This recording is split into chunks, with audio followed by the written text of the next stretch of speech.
Okay, Jeremy, so if you look at these two swings here now, as we discussed in the session, obviously, in your takeaway was a good movement. The club was going back nicely up that green line as we see the club moving away in both these swings. Your hand path was very, very good. So at this stage now, there's nothing really different in the swing, and the club's working back nicely on the takeaway there. It's when we get to about sort of halfway back here now the problem starts creating your problem with the shape of shot you had, obviously with the bit of a slice and a sky off to the right, off to the left there.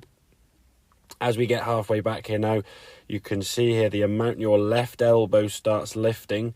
On this right hand one now, we can see the angle of your left elbow really, really, really high up there, popping up in the air there, a long way off that green line. And this is what makes the swing go so far. People in the past have said to you, swing the club shorter. The problem is, if your left elbow's doing that, if you were to swing the club shorter, it would just feel so short and powerless that your timing would be all over the place. It's not really going to help you.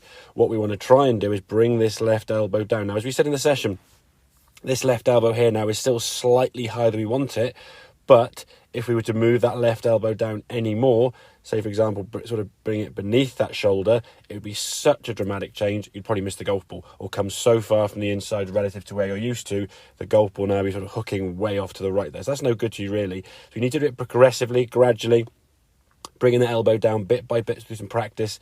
And at the start, we sort of saw some good solid strikes. That ball going, I think 200 yards, one of the best ones you had that was pretty straight. And then about sort of 180, 175 with a bit of a fade, which is fine. It's better than obviously skying the ball up in the air and sort of knobbling the ball low right off the hill as you said you were doing with the driver. So it's going to take a little bit of practice getting used to this movement. As I said, by all means, feel free to use the explainer thing at the back just to get the feel of that swing plane. Use the heavy roller. Get that club or the roller working around your body and really start implementing that feeling in that left elbow to bring him down. Over time, we want to sort of start seeing it eventually a little bit lower down here, just sort of level or beneath his shoulders there. So if we work on that there, that's definitely going to help your club face position and help when that club then comes back to the golf ball, it's not going to be coming down so steep. You can see in these two positions here now, on the right-hand one, with that steeper angle, that club now is coming back almost through your head, whereas here now we've got to go more through sort of your chest and shoulder line and back down on a much more efficient path in the golf ball. Golf ball you can see on the left-hand side are now being struck, starting down the target line with a nice flight there.